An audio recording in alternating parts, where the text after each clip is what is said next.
the problem is your CPU is using high percentage of its performance in WMI host provider.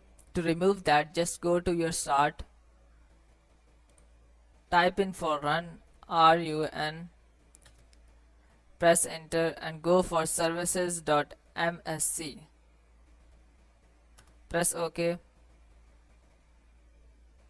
Here go down and search for WMI Windows Management Instrumentation.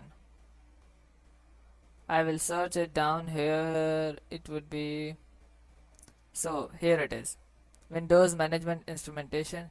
Just right click here and click on restart. Click on yes and it would restart this process.